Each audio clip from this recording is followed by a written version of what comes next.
Cocoa originated from the Amazon River basin in Central and South America and has been widely planted there since over 500 years ago. The natural habitat of cocoa is in the lower canopies of tropical rainforests, where light intensity is low, air humidity is high, and the temperature differences between night and day, as well as months in the years, are low. Cocoa growing countries all lie within 15 degrees latitude north and south. In Vietnam, cocoa is mostly planted in the Mekong Delta, western highlands, and coastal provinces of the central regions. Of the cocoa pod, the main parts that get used are the beans, with a fat content taking up 50 to 60% mass of the beans. Fermented beans, after roasted, are grinded in heated conditions from 50 to 60 degrees Celsius into a brown, viscous liquid called cocoa liquor. At this temperature, the mass is in liquid form. In normal conditions, however, the cocoa liquor solidifies into a solid mass. When cocoa liquor is pressed, we separate cocoa butter and cocoa cake. Grinding the cocoa cake gives us cocoa powder. Cocoa liquor, cocoa powder, and cocoa butter are the main ingredients for the food and confectionery industry. Chocolate is a mixture between cocoa liquor, cocoa butter, sugar, and other ingredients depending on the recipe of each producer. Furthermore, cocoa shells and cocoa leaves are also a food source for goats, cows, and rabbits. Currently, on the global market, cocoa supply sources are becoming scarce and expensive. Meanwhile, the global consumption demand for cocoa is still increasing, leading to a situation where supply cannot meet with demand, especially in countries like Russia, China, Ukraine, and the Middle East. That is why cocoa price on the global market in recent years has been increasing and remains stable. This is an opportunity for us to develop new cocoa planting area and increase cocoa production yield. In reality, Vietnam's cocoa planting area has been growing non-stop and is gradually becoming a main crop that brings economic benefits to farmers. To help farmers cultivate cocoa to its maximum efficiency, we would like to provide fellow farmers with the following crucial techniques in cocoa planting and cultivation. Shading for cocoa is a key factor that will ultimately define success in the establishment stage. It is imperative that if shading is not guaranteed, cocoa should not be planted. The main purpose of shading is to reduce the intensity of direct sunlight, which is not suitable for the process of photosynthesis in cocoa, to avoid the leaves and young branches from being sunburnt, and to reduce sudden humidity changes in the air and in the soil surrounding the cocoa plant. Shade trees must be planted before or right when cocoa is planted. Suitable shade trees must meet the following requirements. Shade trees must grow fast, have thin but evenly distributed canopies, have economic values, does not share pests and diseases with cocoa, and provide minimal nutritional competition with cocoa. However, there are few plants in nature that will comply with all these requirements. Therefore, to meet with all the technical requirements for cocoa, the farmer must act accordingly, depending on the characteristics of each plant. Shade trees for cocoa have two categories: temporary shade trees and permanent shade trees. Temporary shade trees are fast-growing trees like Cotalaria, banana, and Lucina. These trees will be chopped down or die out when cocoa are fully grown. Permanent shade trees are trees planted along with cocoa and will exist for the duration of the cocoa's lifespan. Permanent shade trees can be Lucina, coconut, durian, forest trees with thin canopies like Hopera odorata, neem tree, and cassia. Permanent shade trees need to be planted before or intercropped in areas with already established shading like coconut plantations, cashew, durian, or forests pruned to thin density. In the case that permanent shade trees are not yet established, it is necessary to use temporary shade trees or alternative shading methods for the duration it takes for the shade trees to establish. Cocoa leaves have large blades and long petiole, which makes them easily broken when swayed or scratched in strong and extended winds, causing the cocoa trees to be stunted and grow slow. Frequent strong wind will twist the cocoa's canopies, making it difficult for architecture control. In cocoa growing areas with strong wind, windbreaking is an ever more important part. Trees that are used for windbreaking are trees with tall trunks and deep roots to prevent falling in strong winds, have large canopies, and are economically beneficial. The most common windbreaker used in western highlands is cassia. However, other trees like jackfruit, mango, lucina, acacia, rubber can all be used to establish wind-breaking barriers. Tall stem grass and cotalaria grown in rows are effective at windbreaking at low height while providing shade during the establishment stage. Cocoa is an industrial perennial crop. Therefore, planting material selection is very important. If we are wrong in the planting material selection process, we will lose many years' worth of time and energy fixing this mistake. For that reason, planting material selection is always the most long-term impacting decision. Cocoa is a pollinating crop, so we should have at least 5 clones in the plantation. When there are many clones of cocoa in the plantation, the rate of pollination increases and so will the rate of pod bearing. Even so, the rate of distribution between the clones in a plantation does not have to be even. Currently, in the highlands or in area where water access is difficult, we should use a lot of TD6. TD6 has the characteristic of withstanding drought, large pods with good yield. TD6 is also especially resistant to VSD, a very dangerous disease on cocoa. Besides TD6, we should also use a lot of TD8. TD8 has thin pod shells, large beans, and high yield. Then there's TD9. The pods are large and so are the beans. TD9 also has a reasonable sized canopy. TD9 usually have a slow development rate. Therefore, we don't have to spend a lot of effort on pruning. TD3 is also a very suitable clone for various plantations. Although TD3 has small pods, the beans are large, gives high yield, and bear pods very early. As for TD5, we should limit the number of TD5 because even though TD5 has high yield, tree development is very strong, so we will have to spend a lot of effort on pruning. TD5 is also susceptible to black pod and stem canker. Other breeds that the Ministry of Agriculture has approved includes TD10, TD7, TD2 are also very suitable for mixing up diversity in the plantation. Cocoa farmers must take note that they should not use seeds for planting, even if taken from high-yield commercial clones. Cocoa is a pollinating crop. Therefore, the F1 generation will segregate from the parent. We cannot predict the yield or the quality, and so making it impossible to control the yield or quality of the next generation. Clones have the advantage of having high uniform quality and yield. Furthermore, clones have higher yield and certain clones have high resistance against pests and diseases like VSD.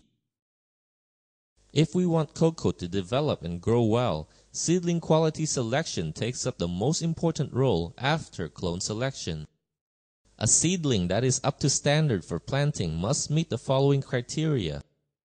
The height from the grafting point to the top is at least 25 centimeters, regardless of top grafting or side grafting. The trunk diameter must be at least 4 millimeters and above.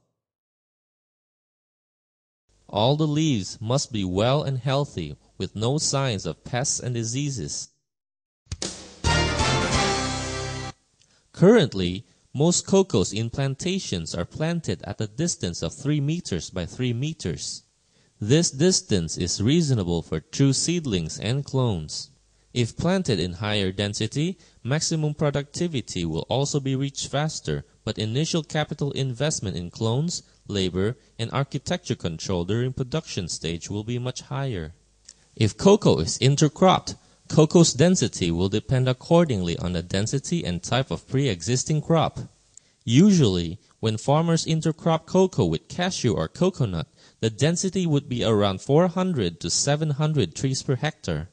If cocoa is planted in the highlands, holes must be dug. The size of holes will depend on the quality of the soil and the amount of organic fertilizer used.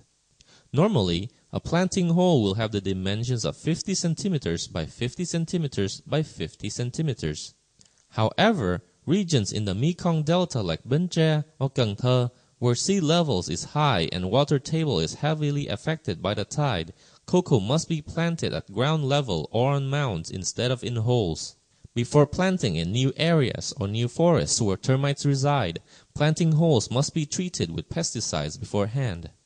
Pesticides are sprayed in the bottom and around the sides of the hole before lowering the plant. To prepare for cocoa planting, we must dig holes. The most suitable size holes for cocoa are also similar to coffee. During the process of digging holes, we separate the top soil, rich in organic matter and nutrients, to the side. Base fertilizer for each hole includes 50 grams of phosphate, spread evenly on the top soil.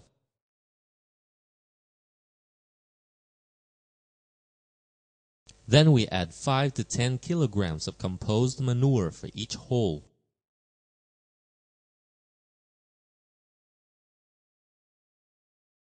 We should also add about 300 to 500 agricultural lime for each hole. After mixing well the mixture of manure, surface soil, lime and phosphate, we return this mixture back to the pit until about 1 month before planting the cocoa tree.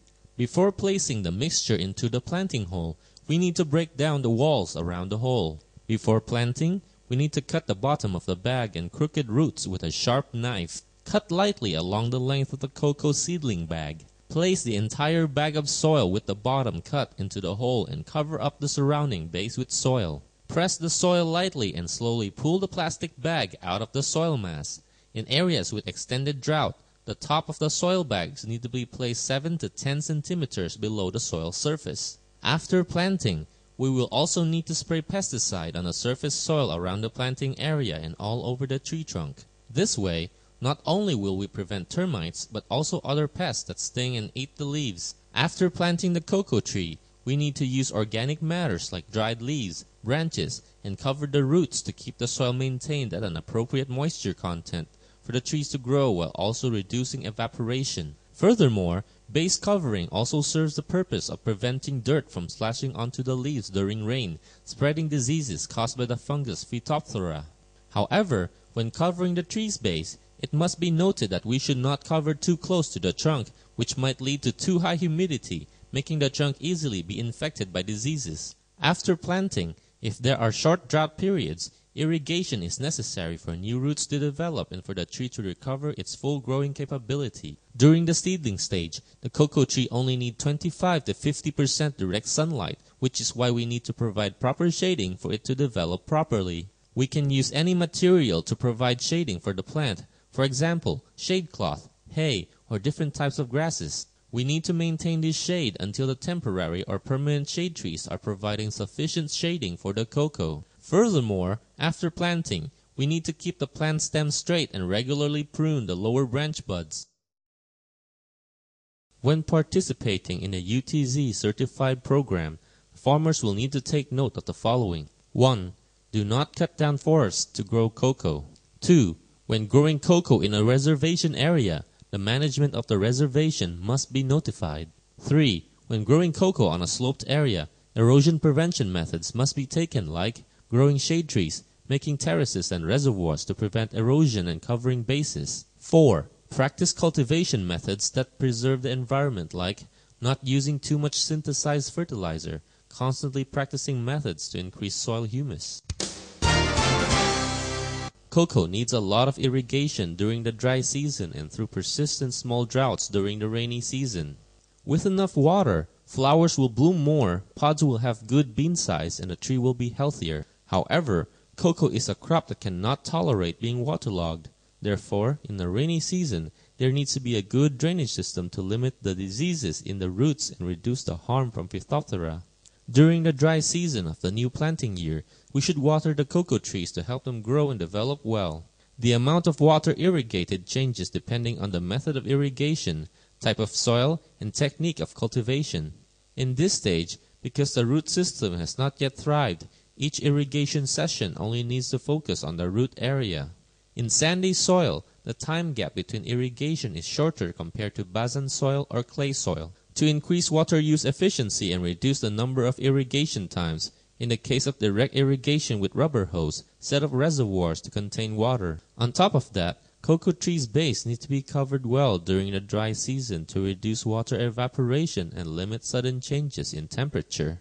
When irrigating infant cocoa trees, we do not point the hose directly at the base to prevent erosion from injuring the tree's roots. If we can combine irrigation with fertilizing, then we only need to provide sufficient moisture in areas where the roots are growing.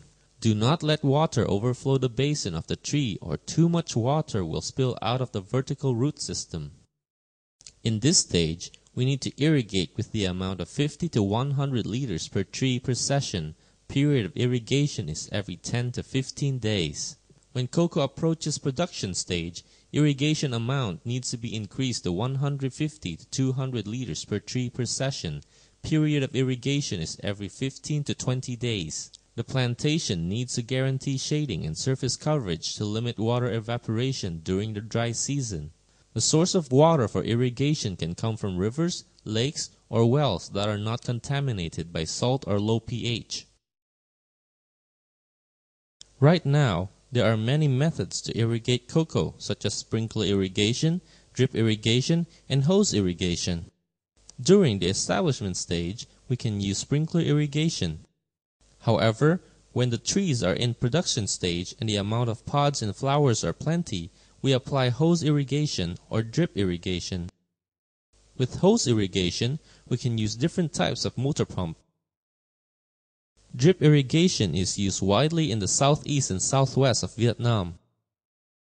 Traditional irrigation method by direct water hose has many disadvantages like wasting water due to overflow, evaporation by sunlight and wind, water absorption in areas without roots, requiring high pressure in order to pump water. On top of that, it requires much labor to drag the hoses and build a reservoir. With drip irrigation, water will soak gradually into the soil and straight to the root system. It does not waste water and does not irrigate in non-growth areas. Since water is only irrigated in areas where there are roots, the amount of water required is much lower but still maintaining sufficient soil moisture. Less water is also lost due to sunlight and wind. Through drip irrigation, the water flow is low and extremely efficient, which allows for irrigation on a much larger area compared to traditional methods. Also through drip irrigation, fertilizer can be regularly supplied to the trees in small amounts, so efficiency of use is also extremely high. In the dry season, the amount of cocoa pods on the trees are still plenty. That is why we must increase the amount of fertilizer during each irrigation session so that the cocoa beans will be large and firm. It will also guarantee that the amount of sustenance in the tree is